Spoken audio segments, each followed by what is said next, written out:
귀한 찬양이었습니다. 감사합니다. 자, 우리 옆에 계신 분들과 한번 사랑의 인사 나누겠습니다. 사랑하고 축복합니다. 중층에도 많이 오셨네요. 감사합니다. 자, 한 번만 하니까 또 신공가 돼서 미리 그냥 새해 복 많이 받으세요 한번 하겠습니다. 시작. 네, 감사합니다. 자, 오늘 본문 말씀을 중심하여 가정 같은 교회, 교회 같은 가정, 이 제목을 가지고 은혜 나누고자 합니다. 성경에 보게 되면 여러 교회가 많지만은 가정 같은 교회, 교회 같은 가정을 이루었던 대표적인 교회가 안디옥 교회입니다.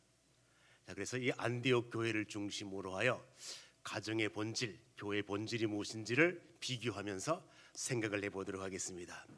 여러분, 19세기에 위대한 문호, 프랑스 문호 빅tor 리고라고 하는 사람이 집과 가정 이렇게 해서 이것을 구분을 하였는데 하우스와 홈을 구분을 한 거예요.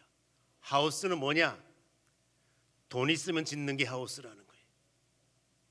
재료만 있으면 짓는 게 하우스라는 거예요. 그럼 가정은 뭐냐?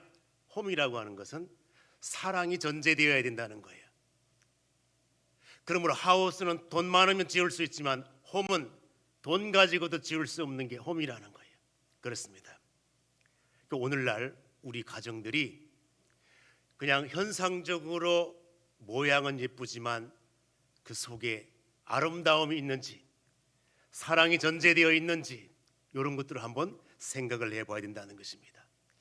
그런 차원에서 우리 최초의 가정, 아담의 가정을 한번 보도록 할까요?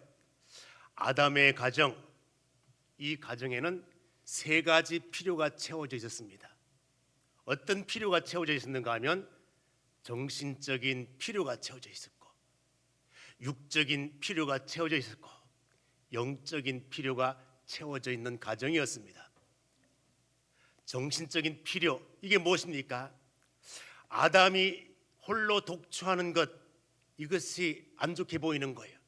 그래서 하나님께서 돕는 배필을 허락해 주셨습니다. 그래서 아름다운 가정을 이룰 수 있도록 도와주셨어요. 그럼 결혼만 하면 됩니까? 먹고 살 수 있는 뭔가가 바탕이 되어야 되지 않겠습니까? 그래서 하나님께서는 이 동산에 있는 모든 과일 다 먹어라. 단 한 가지 선악을 알게 하는 이것만 먹지 말고 그것만 빼고 다 먹을 수 있는 환경이 다 뒷받침되는 그러한 육적인 필요가 채워졌습니다. 그러면 그것으로 끝납니까? 아니잖아요. 하나님과 영적으로 교제할 수 있는 이게 있어야지. 영적인 필요가 있어야지.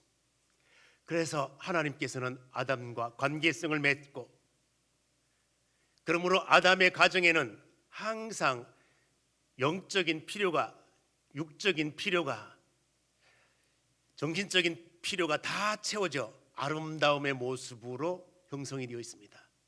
환경이 다 아름다워요. 아름다워요. 그렇습니다. 그래서 우리가 이제 이러한 사실을 통하여서 볼 때 아름다움의 과정은 사랑스러운 가정, 영적인 요소들이 있어 관계성을 맺고 이렇게 어우러진 가정이 아름다운 가정이구나 하는 것을 깨달을 수가 있습니다. 아담이 살아갔던 그 동산을 에덴 동산이라고 표현을 합니다. 그러면 에덴 동산의 참된 의미가 무엇일까? 에덴 동산, 그것은 바로 이전에 설명하였던 세 가지 필요가 다 채워진 그 모습이 그곳에 있기 때문에 에덴 동산, 에덴이라고 하는 말은 즐거움, 기쁨이라고 하는 말입니다. 그래서 에덴 동산, 그 말은 즐거움의 동산, 환희의 동산, 기쁨의 동산, 평화의 동산, 그런 의미인 거예요. 그렇습니다. 그러면 여기서 퀴즈 문제 하나 내보겠습니다. 히브리 말로 에덴, 기쁨이라는 말이에요. 그럼 에덴이라는 말을, 에덴 동산을 우리 한국말로 말하면 뭐가 될까요? 뭐야? 에덴 동산을 한국말로 말하면 뭘까 될까요? 그렇습니다. 여기 보게 되면 이건 낙원이라고 하는 말이에요. 다른 게 없어요. 그러니까 기쁨의 동산, 즐거움의 동산이 낙원이야. 하나님께서는 최초 가정 아담의 가정에 즐거움을, 기쁨을 허락해 주신 거예요. 내부적 구조로 보나 외부적 환경으로 보나 기쁨이 넘치는 모습으로, 즐거움의 모습으로 다 환경을 조성해 주셨습니다. 그런데 죄가 딱 이 땅에 들어오는 순간 그 모든 관계는 깨어졌습니다. 낙원이 상실되었습니다. 낙원을 잃어버린 것입니다. 그래서 잃어버린 낙원, 요거를 고상한 말로 하면 뭐가 될까요? 실낙원이에요. 그 잃을 실자예요. 그래요. 낙원을 잃어버렸다 그래서 실낙원이에요. 그렇습니다. 그래서 존 밀턴이라고 하는 사람이 이 성경의 사건을 이렇게 쭉 종합하여 현재 우리가 살아가는 삶의 환경과 비교해 보면서 내가 작품을 하나 써야 되겠다. 그래서 쓴 게 바로 저 실낙원이에요. 원래 우리 인생에게 주었던 낙원 아름다움은 상실하고, 그래서 실낙원의 모습으로 되어 있는 거예요. 그런데 이 실낙원, 낙원을 잃어버렸던 상태에 있었던 우리 인간 세계에 예수 그리스도가 오심으로 말미암아 그것을 회복시켜 주셨습니다. 그래서 실낙원이 어떤 모습으로 변하게 되었는가 하면 복낙원으로 변했습니다. 복낙원. 그래서 이 복낙원, 복자는 복자를 쓰는 것이 아니라 무슨 복자를 쓸까요? 회복할 복자를 쓰는 거예요. 낙원이 회복되었다 그 말입니다. 그래서 낙원에서 실낙원, 실낙원에서 복낙원. 죄는 파괴성을 갖고 있습니다. 마귀의 근원은 다 파괴하는 일에만 집중합니다. 그러나 한 사람 예수 그리스도는 그 파괴된 인간의 모습을 다시 회복시켜주고 세워주시고, 이게 바로 예수 그리스도가 하신 일인 것입니다. 그렇습니다. 그럼 이제 가정도 교회도 이제 회복하려면 반드시 누구의 능력이 필요한가 하면 예수 그리스도의 보배로운 피의 능력의 역사가 있어야 가정도 살고 교회도 살고 나라도 살고 이렇게 회복의 역사가 있게 된다는 것입니다. 그렇습니다. 그러면 이제 우리가 이제 회복된 가정, 회복된 교회, 이 모습을 한번 생각을 해보면서 이제 교회의 특수성을 한번 생각을 해보도록 하겠습니다. 저는 교회를 특수공동체라고 이렇게 부르고 있습니다. 왜 특수공동체인가? 왜 특수공동체인가 하면 교회는 한 민족의 사람만 오는 게 아니에요. 여러 종족의 사람들이 다 올 수 있는 게 교회거든요. 성별이 달라요. 남자 여자 다 달라요. 출신 성분이 다 달라요. 어떤 사람은 귀족 출신, 평민 출신 다 달라요. 또 뿐만 아니라 빈부 정도가 다 달라요. 교육 수준이 다 달라요. 생각이 다르고요. 취미가 다르고요. 모든 환경이 다 달라. 성격이 다르고요. 이런 사람들이 모인 곳이 교회야. 그러므로 이 교회가 하나 되기는 참 힘듭니다. 참 하나 힘들어요. 자, 여러분 생각해 보십시오. 가정도 한번 생각을 해 보십시오. 같은 어머니 뱃속에서 나왔는데 성격이 달라. 에서의 성격 같은 사람이 있는가 하면 야곱과 같은 성격을 가진 사람이 있어요. 여러분들 자녀들 키워보셔서 알지요. 자녀들이 다 성격이 하나 같던가요? 아니에요. 다 달라요. 다 달라. 맏아들 다르고 둘째 아들 다르고 셋째 아들 다 달라. 다 달라. 성격이 다 달라. 그렇습니다. 딸들 보십시오. 딸들도 성격이 다 같던가요? 아니야. 이세벨 닮은 여자가 있는가 하면 아비가일 닮은 여자가 있어요. 며느리를 보세요. 다 같은 며느리들인가요? 아니야. 다 달라.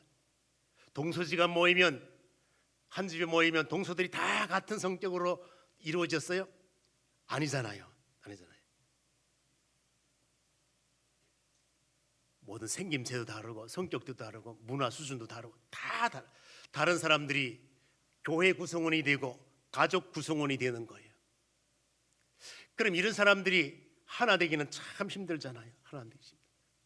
그럼에도 불구하고 성경에 보게 되면 이렇게 하나 될 수 없는 조건을 가졌음에도 불구하고 하나 되었던 아름다운 교회의 모습을 이루었던 샘플로 내세울 수 있는 교회가 있는데, 그게 누군가 하면 빌레몬의 가정이에요. 빌레몬의 가정. 자, 빌레몬의 가정은 우리가 초대 교회들을 보게 되면 오늘날 우리 한국 교회처럼 건물이 막 어마어마하게 있고 사람들도 많고 뭐 그런 수준으로 생각하면 안 됩니다. 초대교회 초창기 교회들은 가정이 교회고 교회가 가정, 이런 모습들이 너무너무 많았습니다. 역시 빌레몬의 가정은 보면 이 빌레몬이 굉장히 부자야. 부자이기 때문에 거느리는 종들도 많았어요. 그래서 그 종들이 다 함께 빌레몬의 가정에서 예배를 드리고 한 가족으로서, 한 교회 구성원으로서 교회 같은 가정, 가정 같은 교회, 이런 모습이었습니다. 그렇습니다. 그러면 이제 생각을 해볼 때에 주인과 종이 함께 예배드리고 주인과 함께 이렇게 있다, 어딘가 불편하지 않아요? 여러분, 회식 갔는데 사장과 사원이 함께 가면 편해요, 안 편해요? 회식을 못 가보셨구나. 이걸 어딘가 불편해. 그 주인과 종이 한 자리에 있고 뭐 이런 관계가, 지금 여기 빌레몬의 가정에 있는 종들은 그냥 노예가 되는 거예요. 노예 제도가 허락되던 시대이기 때문에 그게 가족 구성으로 있는 거예요. 그럼 또 빌레몬의 자녀들이 있을 거 아니에요? 자녀들과 노예들과 함께 섬기는 구성원들, 이런 모습들이 다 생각이 다르고 수준이 다르고 종족이 다 다른데 하나가 될 수 있을까요? 아닌 거예요. 그럼에도 불구하고 빌레몬의 가정은 정말로 믿음으로 하나, 사랑으로 하나, 소망 가운데 하나, 이런 모습으로 잘 되어 있는 거예요. 그래서 바울이 볼 때, 내 친구 빌레몬은 참 훌륭한 사람. 포용력이 있고 사랑으로 하나 되게 하고 이런 모습이 있다는 거예요. 그렇습니다. 그러므로 빌레몬의 가정, 이 소문난 거. 또 뿐만 아니라 어떤 가정이 있는가 하면 고넬료 가정이 있습니다. 고넬료라고 하는 사람은 로마 백부장이에요.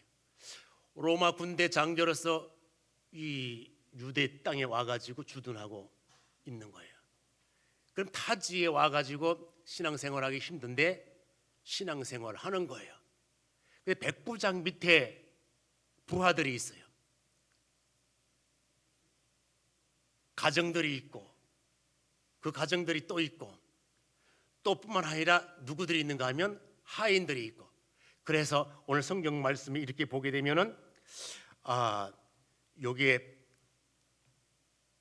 가족 구성원에 대하여, 고넬료 가족 구성원에 대하여 사도행전 10장에 보면 이렇게 백부장, 부하, 하인, 이러한 단어가 다 나와요. 이러한 사람들이 함께 어울려져 공동체 생활했다는 거예요. 이게 고넬료 가정이요, 교회예요. 늘 믿음으로, 늘 기도로, 늘 구제하며, 이게 그리스도의 본보기를 보여가며 하나님을 경외하는 그러한 가정이었다는 것입니다. 그렇습니다. 그럼 이제 이러한 구조 속에 본문에 나오는 안디옥 교회를 한번 조명을 해보게 되면, 안디옥 교회도 정말로 하나 될 수 없는 그러한 교회였어요. 그럼에도 불구하고 이 안디옥 교회는 정말 믿음으로, 사랑으로 여러 가지 특징적인 모습을 보이면서 이 시대의 표본의 교회, 정말로 이 시대가 본받을 만한 교회가 되었던 것을 볼 수가 있습니다. 그러면 이 안디옥 교회가 어떻게 세워졌을까 하는 배경을 한번 보는 것입니다. 안디옥 교회는 어떻게 세워졌는가 하면 성경에 보게 되면 스데반의 일로 인하여, 우리 한번 말씀 볼까요? 19절 말씀 한번 보겠습니다. 자, 19절, 사도행전 11장 19절 다시 한번 읽어볼까요? 읽습니다. 시작.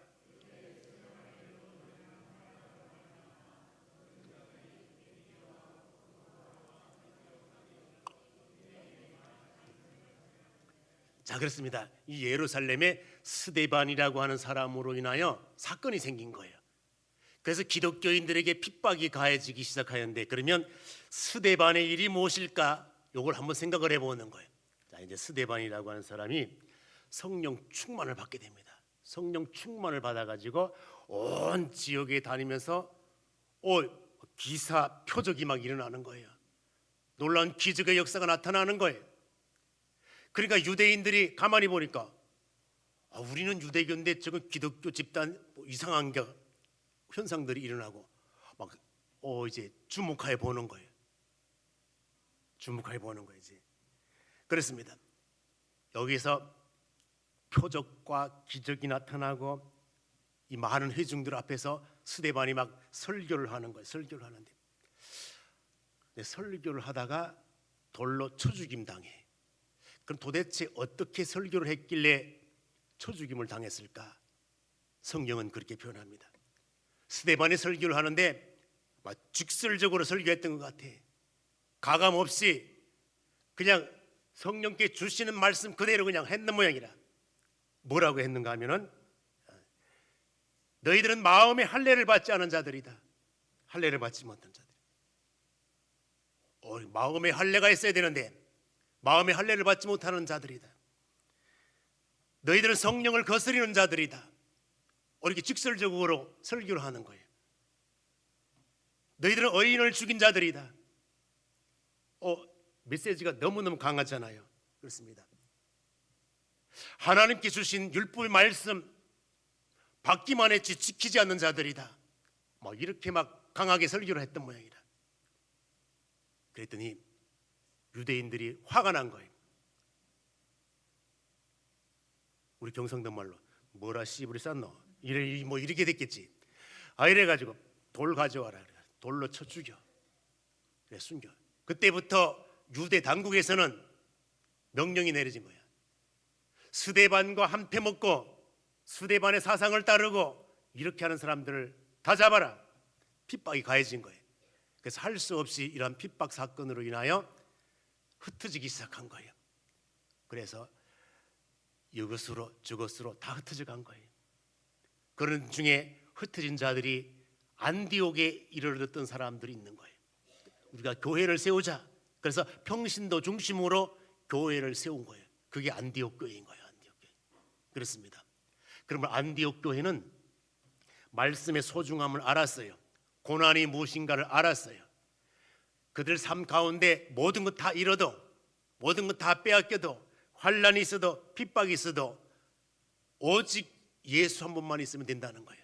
이게 안디옥 교회의 특징이에요. 그렇습니다.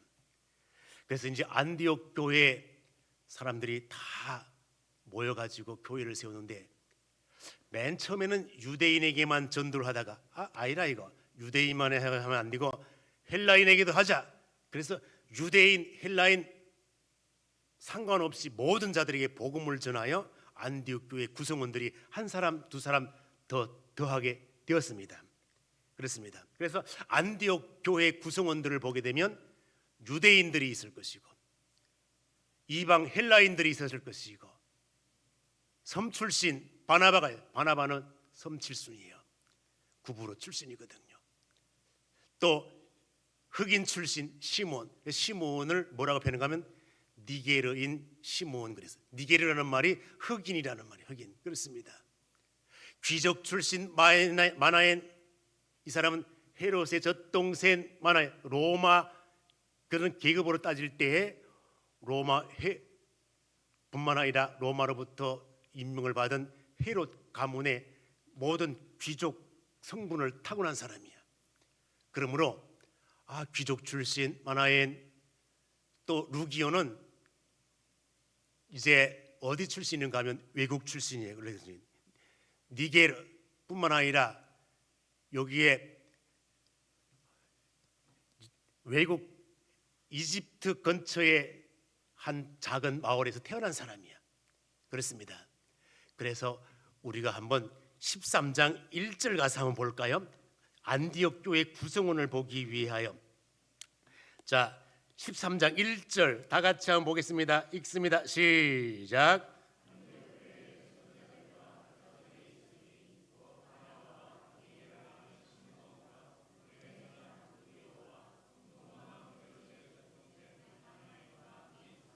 그렇습니다. 여기 보게 되면은 구레네 사람 루기오 그랬거든요. 이 구레네라고 하는 동네가 저 밑에 이집트 애굽에 있는 한 동네야. 그럼 거기서도 여기까지 올라와서 한 교회 구성원으로서 지금 이렇게 섬기고 있는 거예요. 그럼 생각을 해볼 때 이 사람들의 문화 수준이 달라, 출신 성분이 달라, 교육 수준이 다르고요. 모든 게 하나가 될 수 없는 그러한 조건임에도 불구하고 이 안디옥 교회는 하나된 모습으로 이렇게 살아가요. 아름다운 모습이. 왜 그렇습니까? 그들 마음속에 예수님을 향한 신앙 고백, 이 고백이 분명하게 서 있기 때문에 고백이 같은 거예요. 같은 주, 같은 하나님을 섬기기 때문에 같은 신앙 고백으로 믿음 위에 굳게 섰던 것을 볼 수가 있습니다. 그러므로 이제 이 안디옥 교회의 특징을 보게 되면 가정 같은 교회, 교회 같은 가정, 이 아름다운 모습으로 하나가 되었던 것을 볼 수가 있습니다. 사랑으로 하나 되는 공동체였습니다. 사랑으로 하나 되는 가정, 교회, 또 말씀으로 하나. 이 바나바가 이들을 모으는데 말씀으로 잘 지도해. 그랬더니 그들이 다 함께 주님 안에 하나 된 모습으로 있어. 말씀 공동체. 또 뿐만 아니라 이 안디옥 교회는 성령으로 기도하는 공동체였다는 거예요. 기도하는 중에 하나님께서 이 교회 깨닫게 하는 것들이 많았어요. 선교사를 파송해라 그랬더니 그들이 금식하며 기도하면서 선교사를 파송하여 이 안디옥 교회가 이방 교회 선교 전초 기지가 되었던 것을 볼 수가 있습니다. 이 보통 비전이 있는 교회, 선교에 대한 비전이 있는 교회. 또 뿐만 아니라 안디옥 교회 성도들은 얼마나 아름다운 모습으로 예수 중심으로 살아가는지, 그 안디옥 교회에서 무슨 말이 나왔는가 하면 그리스도인이라 하는 말이 안디옥 교회에서부터 나왔다는 거예요. 우리 한번 11장 다시 한번 읽어볼까? 11장 26절. 자, 26절 한번 볼까요? 읽습니다. 시작.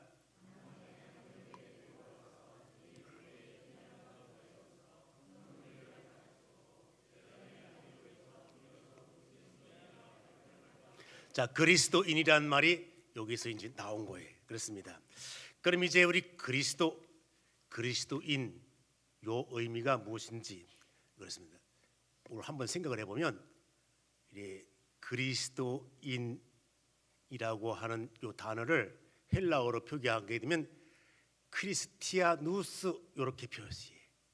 그럼 헬라어 단어의 뒤에 부분에 이아누스 이렇게 붙으면 짐승으로 말하면 무엇 새끼라는 말이고, 무엇 닮은 자, 무엇을 따르고 추종하는 자, 이렇게 하는 거예요. 그렇습니다.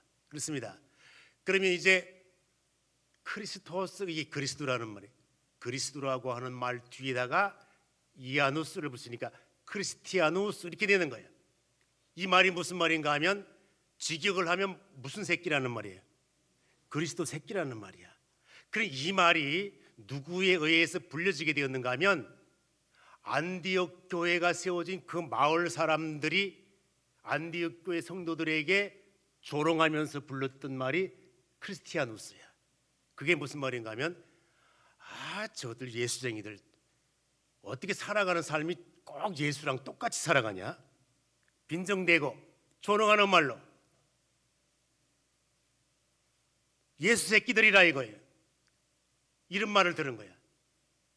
그러면 마을 사람들은 안디옥 교인들에게 조롱하는 말로 하지만은 안디옥 교회 성도들은 그 말을 듣는 것을 좋아했을까요? 안 좋아했을까요?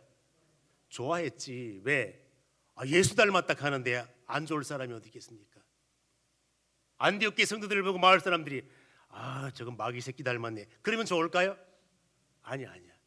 그러니까 마을 사람들은 안디옥 교회 성도들에게 빈정대는 말로, 조롱하는 말로, 저것들 예수쟁이들, 뭐 이런 식으로 하는 말이 크리스티아노스. 근데 얼마나 좋습니까? 예수 닮았다 하는데. 그렇습니다. 목사가 어디 가면 목사님 아니세요? 이래 물어봐야지.